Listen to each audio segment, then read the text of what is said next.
Renato, um jogo bastante complicado, os primeiros 90 minutos aí dessa Copa do Brasil nas oitavas de final. E, por fim, o Grêmio conseguiu ainda um empate, né? Conseguiu ficar na igualdade para o jogo da volta. Queria que tu falasse a respeito do Soares, que teve essa chance, conseguiu converter.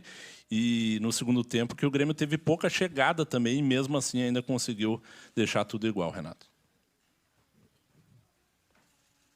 Bom, talvez vocês tenham visto um jogo um pouquinho diferente do que eu vi. A gente, principalmente no deu, a gente deu um pouquinho de espaço para a equipe do Cruzeiro. A equipe do Cruzeiro é uma equipe bem entrosada, bem treinada e com bastante velocidade. E é sempre muito difícil de você, principalmente jogando em casa, onde a gente sempre busca a vitória. No momento que se dá esses espaços para o adversário, eles aproveitam como aproveitaram, principalmente no início do jogo, fizeram um gol, depois tiveram a confiança na partida, jogaram mais tranquilos, fora de casa ganhando o jogo, até a gente conseguir um empate no segundo tempo. Mas o que eu gostei da minha equipe foi a intensidade, em momento algum a equipe se entregou. Dei os parabéns justamente por isso, pela garra, pela vontade que eles tiveram. Tivemos erros, sim, nós tivemos erros, mas a gente tem que levar em consideração também que nós perdemos o PP logo no início do jogo, apesar que o Felipe entrou bem, mas é uma característica um pouquinho diferente. O Fábio praticamente jogou no sacrifício, que ele ainda está com o tornozelo dele inchado, pela necessidade que a gente precisa. É um jogador que está voltando também depois de um longo período. Então, com essas dificuldades todas aí, eu acho que nós conseguimos esse gol de empate, tivemos algumas oportunidades, inclusive no segundo tempo também, como eles tiveram. É um jogo aberto, um jogo de duas grandes equipes, está tudo em aberto. Então, temos mais 90 minutos depois lá no Mineirão, e vamos ver, não tem gol qualificado, a gente não precisa ganhar o jogo do Cruzeiro. Pode ter pênalti, tudo pode acontecer em 90 minutos. Então, muita calma nessas horas, acho que todo mundo procura sempre achar, pelo menos a maioria de vocês, sempre as coisas negativas no Grêmio. Eu já estou vendo as coisas muito positivas, muito positivas. E quando tiver o grupo todo em mãos, pode ter certeza, e com a abertura da janela a gente vai crescer bastante. Disso pode ter certeza. Então, parece que tem gente que tem prazer só de criticar. Mas o torcedor pode ficar tranquilo, que a gente tem trabalhado, está tudo em aberto, temos mais 90 minutos lá em BH depois. Renato, acho que um ou dois jogos, tu falasse que o Bitelo, que os médicos tinham te alertado de uma situação física do Bitelo, e tu dissesse que...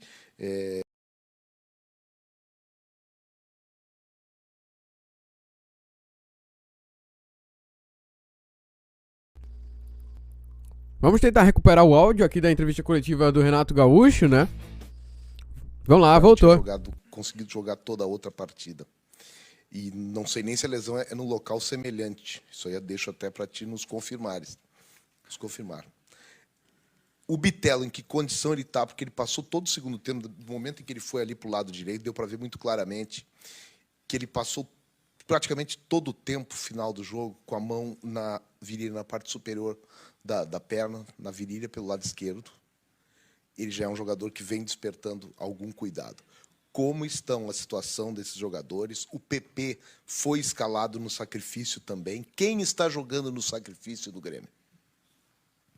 O sacrifício que eu digo, por exemplo, o Fábio. O Fábio, ele é uma dor suportável, mas com o tornozelo inchado. O PP, ele jogou quase que 70 minutos diante do Bragantino, chegou na beira do campo, falou para mim, chega, não dá mais, Fortaleza, desculpa, cansei, pode me tirar. Era normal, pelo longo período que vinha parado, e jogou muito, diga-se de passagem. Ele continua, digamos assim, com desconforto naquela perna dele, mas tem treinado e jogou 70 minutos. Então, ele foi para o jogo hoje. Infelizmente, ele sentiu no início do primeiro tempo. Para falar a verdade para você, do Fábio, falei, ele ainda não sei se ele sentiu no mesmo local, ser um local diferente, o que ele sentiu. Agora, no vestiário, que eu vou conversar com ele, amanhã ele vai fazer, provavelmente, o exame, e a gente vai ver o grau da lesão dele, se é mesmo, se é em outro local, enfim. Então, é por isso que eu digo, com todos os nossos problemas, a gente está aí, a gente está brigando, a gente está indo. Tanto na Copa do Brasil como no Campeonato Brasileiro. Mas volto a destacar a intensidade que foi o jogo de hoje, a garra da minha equipe, a pegada, nós não desistimos em momento algum, mesmo tendo algumas falhas, mesmo o adversário tendo algumas oportunidades, mas foi um jogo aberto, lá e cá. Acho que, pelo que aconteceu na partida, o resultado foi justo. Eu tenho visto os resultados dos outros jogos, estou acompanhando os jogos que estão em andamento. Não tem jogo fácil. Não tem jogo fácil. Bom, o Bitelo é o Bitelo. A gente precisa bastante do Bitelo. Sei, vai esperar ele estourar? Não. Não vou esperar o Bitelo estourar. Tanto é que no último jogo, quando chega um determinado momento do jogo, tirei ele, justamente para começar a poupá-lo. Nós vamos poupar o Bitelo na hora certa. Na hora certa a gente vai tirar, porque é uma dor que incomoda bastante ele. Ele praticamente não treina, ele simplesmente faz o tratamento, porque ele é um jogador muito importante.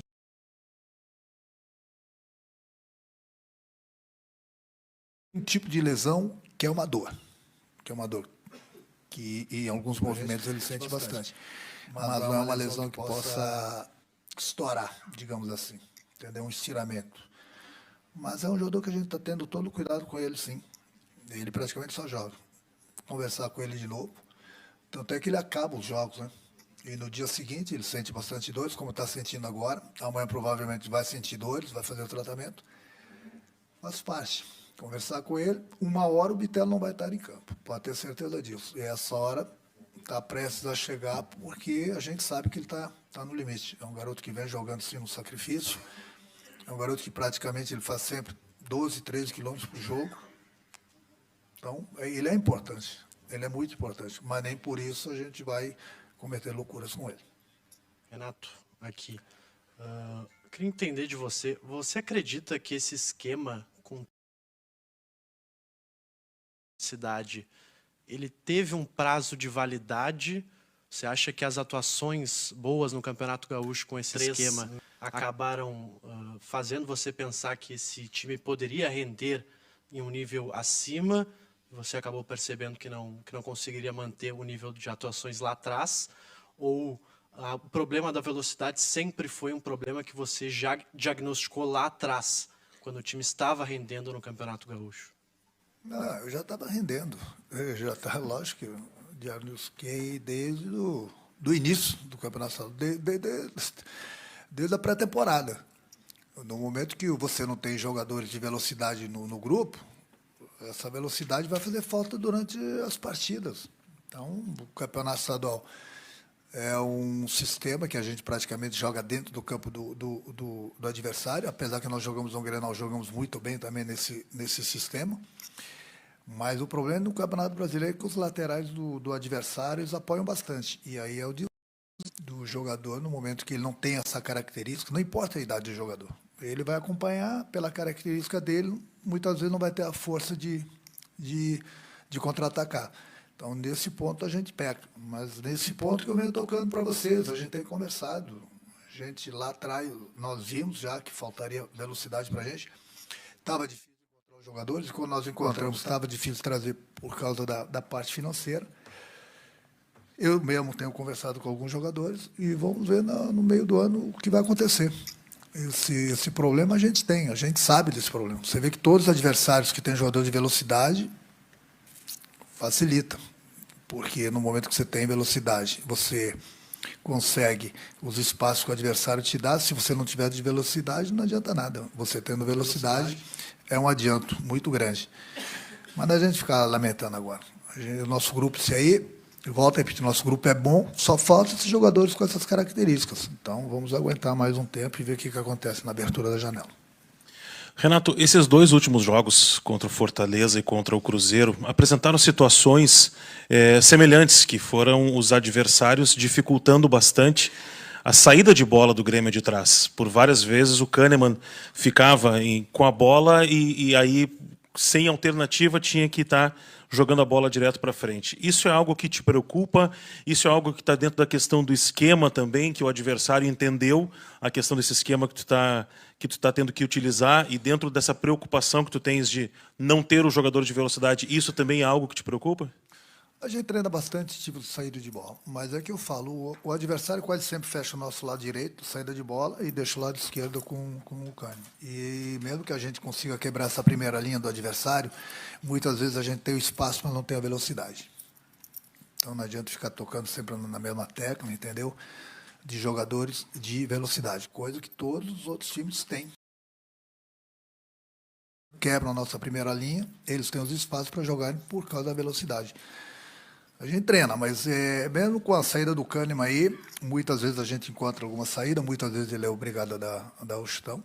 Faz parte, porque é o que eu falei. Como a gente treina e vê as deficiências dos adversários e a qualidade do adversário também, eles também estudam o Grêmio. Faz parte. Enquanto a gente não tiver esses jogadores para a gente começar a treinar outros tipos de jogadas, mais ou menos vai ser por aí. Ou a gente tenta ser jogando, e é um risco. Tem horas que tem que dar o chutão, por isso que, por exemplo, o Diniz tem uma qualidade que ele não quer, a qualidade dele, que não quer que o jogador dele dê chutão. Eu já sou diferente. No momento que apertar, tem que dar o chutão, porque eu não vou arriscar saindo de trás, dentro da área, próxima área, no toque de bola e arriscar uma perda de bola. Então, tem horas, por isso que o Cânimo dá o chutão, porque o adversário fecha, marca, e aí não tem os espaços para ser jogando. Não tem os espaços para a gente quebrar essa primeira linha do adversário. Então, na dúvida, tem que quebrar.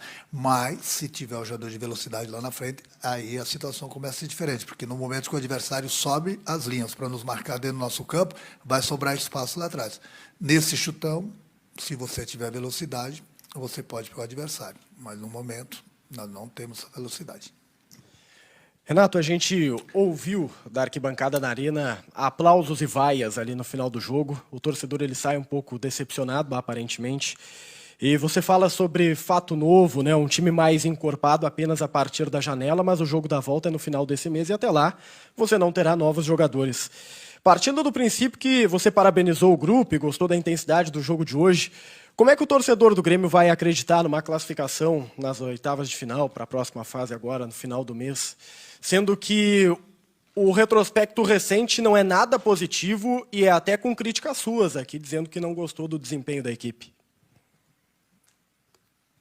Hoje eu não falei isso.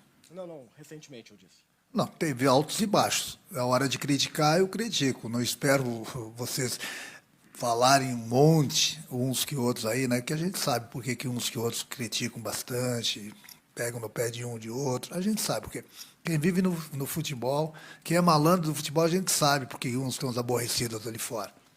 Mas a gente entende quem vive do futebol. As críticas, quando faço críticas para o meu time, no caso que eu falei altos e baixos, eu critiquei lá atrás, critiquei entre aspas, dizendo que nós tivemos altos e baixos.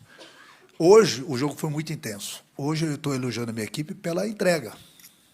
Pela entrega que eles tiveram dentro do campo. A gente não pegou qualquer adversário, ainda tivemos o gol do adversário logo no início do jogo, mas a equipe do Grêmio não se entregou em momento algum. Nós lutamos, nós brigamos, o adversário teve algumas situações de gol, nós tivemos outras situações de gol. Quando eu falo que o jogo está em aberto, aí você vai falar assim, qual a esperança que o torcedor do Grêmio tem? O torcedor do Grêmio tem esperança no nosso grupo. Simplesmente isso. Não tem gol qualificado, o jogo foi 1-1, tem mais 90 minutos, e em 90 minutos tudo pode acontecer. Esse mesmo time aqui, nós jogamos contra o Cruzeiro lá pelo Campeonato Brasileiro, o jogo foi duríssimo, foi 1-0, um gol espírito que o Cruzeiro achou. Por que a gente não pode chegar lá e fazer gol também? Então, nós não somos obrigados a ganhar o jogo do Cruzeiro. O Cruzeiro, para passar de fato, tem que ganhar pelo Grêmio. Se ele não ganhar e a gente não ganhar, tem pênaltis. Então tem 90 minutos, eu já vi muita coisa acontecer em futebol. Agora, você está falando que o Cruzeiro vai passar pela gente, pelas tuas palavras aí, pelas tuas palavras aí, faça suas apostas. Depois dos 90 minutos lá, pode até acontecer isso, mas é você que está falando. Eu confio plenamente no meu grupo. E em 90 minutos já vi muita coisa no futebol acontecer. Muita coisa no futebol acontecer. Muita gente, por exemplo, criticou a nossa equipe lá, que deveriam criticar mesmo, contra o Palmeiras, que nós somos 4, nós tivemos 3 jogadores depois de um mês praticamente sem jogar, na grama sintética, jogadores voltando de lesão, tomamos 4 gols, concordo, que foi um chocolate que nós tomamos, sim. Fortaleza, que é o Fortaleza, está todo mundo elogiando, hoje tomou 3, com o time completo. Então, futebol, meu amigo, você que está começando, tem 90 minutos, não é só no jogo do Grêmio, tem muita coisa que você tem que aprender no futebol. Muita coisa, vai por mim. E em 90 minutos, muita coisa pode acontecer, contra e a favor. Não estou falando que você não sabe, não. Estou falando que pela tua idade, você é muito novo e com o tempo vai te ensinar as coisas do futebol.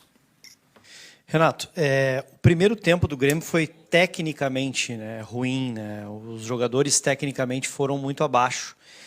Eu vejo até que o time do Cruzeiro é um time mais intenso do que técnico, e aí eu acho que o Grêmio acabou se equalizando também no primeiro tempo com o Cruzeiro nesse sentido, né? Acabou ficando bastante abaixo, o que possibilitou várias chances de gol do Cruzeiro, inclusive. E aí tem sempre essa dificuldade para tu montar o time, porque hoje jogaram, por exemplo, 2 laterais que são pouco intensos, voltando de lesão. E o Grêmio tomou bastante bola nas costas, tanto do Fábio quanto do Reinaldo. Quando tu faz essa escolha por esses laterais, tu pensa também, obviamente, no menino da base, que é o Thomas Luciano, que tem menos experiência e fica uma dicotomia, provavelmente, na tua cabeça. O que fazer, né, para o Grêmio se manter, digamos assim, intenso dentro do jogo e não dar tanta chance para o adversário, principalmente nas costas dos laterais, porque o Grêmio não tem pontas para fazer aquela cobertura juntamente com os laterais. Como que foi esse pensamento para te montar esse time hoje com esses 2 jogadores voltando de lesão? Você falou tudo, os jogadores voltando de lesão, o Fábio praticamente jogando no sacrifício e muita velocidade pelo lado dele. O problema não é tomar a bola nas costas. Não é tomar a bola nas costas. O problema é a gente diminuir o cara da bola, para que essa bola não chegue nas costas dos meus laterais. É simples o futebol. Se você deixar, é a coisa que eu mais martelo em todos os meus grupos, não é só nesse grupo aqui. O cara da bola não pode pensar. Porque se você der espaço para o cara da bola, ele vai achar as costas dos nossos laterais, as costas do nosso zagueiro, as costas dos nossos volantes. O cara da bola não pode pensar.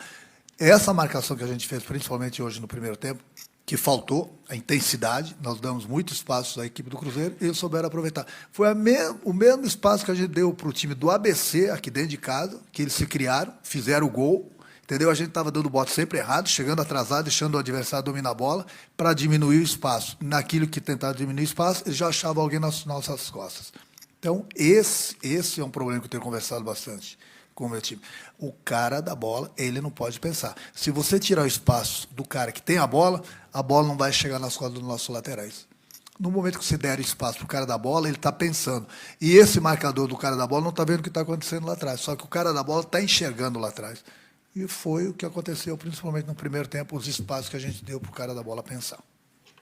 Renato, muitas vezes tu falou sobre as características dos jogadores, a forma que está atuando, e hoje o Cruzeiro apresentou uma marcação com 5 defensores na primeira linha e 4 na segunda. Só que quando o Grêmio está atacando e toma um revés, tu tem um espaço muito grande, é isso que tu está comentando agora, entre a nossa defesa e o nosso ataque. A pergunta que eu quero te fazer é sobre a estratégia que tu utilizou, tanto no primeiro tempo, que a gente viu que teve dificuldades, tanto pelos laterais, e que quando tu conseguiu mudar no segundo tempo, o Grêmio foi melhor no segundo tempo, principalmente na segunda parte do segundo tempo. O detalhe é, o Cruzeiro a gente já sabe os limites dele, eles estão na corda esticada. O Grêmio também está na corda esticada através da tua estratégia do jogo de hoje? O problema é que o Cruzeiro fez a linha de 5, depois da linha de 4 na frente nessa linha de 5, e nós tínhamos que atacar, até porque nós estávamos perdendo o jogo, só que exatamente isso é naquilo que eu falo. Quando o Cruzeiro recuperava a bola, ele tinha espaço por cada velocidade. Até porque o nosso time estava em cima do adversário e no momento que recuperava a bola que estavam fechados, os jogadores são rápidos, saindo dos espaços vazios, sempre recebendo a bola, e nós ficamos expostos justamente porque a gente estava jogando dentro do adversário. Segundo tempo, digamos assim, lá pelos 15 minutos, 20, a gente melhorou um pouco. Por quê? Porque nós colocamos velocidade, entendeu? Porque no momento que nós atacávamos, nós tínhamos a força tanto do Zinho como do Everton para voltar, para ajudar na marcação, e quando a gente recuperava a bola, a gente tinha velocidade para sair. Foi o que aconteceu, por isso que nós melhoramos um pouco. Só que o Zinho é um jogador que ainda a gente está lapidando, é jovem, ele tem muito que aprender, a gente está ensinando ele no dia a dia, ele comete alguns erros ainda infantis, que é uma coisa normal, mas num jogo pesado como esse, faz a diferença, entendeu? Faz a diferença. Então, no momento que você tem esses jogadores, no caso dos 15, 20 minutos do segundo tempo, que a gente foi mais para dentro ainda do Cruzeiro, nós ficamos mais expostos ainda. Entendeu? A gente tem uma certa velocidade, mas em compensação a gente deixa ainda mais espaço para o adversário. O Cruzeiro tem sua mania de jogar, o Grêmio tem a dele. O grupo do Cruzeiro tem jogadores que têm bastante velocidade. São vários jogadores. Essa velocidade, volto a repetir, falta para a gente. Tanto para defender, entendeu? Como para contra-atacar. Renato, boa noite. Você mesmo já falou aqui para a gente que gosta que o seu time tenha a bola e a todo momento agrida o adversário, busque o gol do adversário, né? Empurra o adversário para o campo defensivo. Mas é o terceiro jogo em casa, vamos colocar os jogos aqui na Arena, que o Grêmio não consegue se impor diante do seu adversário. Não consegue ser aquele time que a torcida gosta de ver aqui dentro. Empurrar o adversário para o campo defensivo, ser melhor, ou pelo menos a maior parte do jogo. Por que isso? Você acredita que os times encontraram o Grêmio, acharam a maneira do Grêmio jogar? O que você pode fazer diferente para o Grêmio voltar a se impor, principalmente jogando dentro de casa? Eu já estou com alguns pensamentos aqui. O que a gente pode fazer é o seguinte, da maneira que a gente gosta da bola, da maneira que eu gosto que o meu time joga da bola, a gente, como você mesmo falou, a gente joga dentro, empurra o adversário para o campo dele, só que o adversário tem se fechado bem. 5, até muitas vezes uma linha de 6, uma linha mais de 4 na frente, só que fica difícil de você entrar, a gente tem a bola, fica difícil, só que quando a gente perde essa bola, quando o adversário recupera essa bola, eles têm a velocidade. Aí você vai falar assim, mas lá vem ele falando de velocidade de novo. Mas é uma realidade, é um fato. Então, por jogarmos para dentro do adversário, a gente vai deixar espaço. E no momento que você deixa espaço para o adversário, adversários com velocidade, agora, se você acha que... Eu respondo a tua pergunta, não é você acha, mas é muito simples. Eu não dou chance para o adversário. Eu vou montar uma linha de 5 lá atrás, uma linha de 6 muitas vezes, mais uma linha de 4 ali na frente, e a gente vai se defender, vai jogar como um time pequeno. O adversário não vai se criar também, porque é muito fácil vir aqui dentro da arena, se fechar e ter jogador de velocidade. Se eu tivesse jogador de velocidade, até muitas vezes eu até poderia montar essas linhas, porque a gente ia ter o espaço do adversário sem sair em velocidade. Mas não adianta se você só se fechar, entendeu? E não ter essa velocidade. E além do mais, você jogando dentro de casa, como o Grêmio tem jogado, a gente busca sempre o resultado, principalmente aqui dentro. Só que, infelizmente para a gente, todos os adversários que vieram aqui, logo no início do jogo, acharam o gol. E aí, sabe como é que é, né? Acham um gol, tem muito mais espaço para jogar, porque a gente tem que ir muito mais para dentro do adversário, e o adversário tem se aproveitado disso. Obrigado, Renato. Pessoal, os atletas passam na zona mista amanhã, 13h30, no CT. Fechado.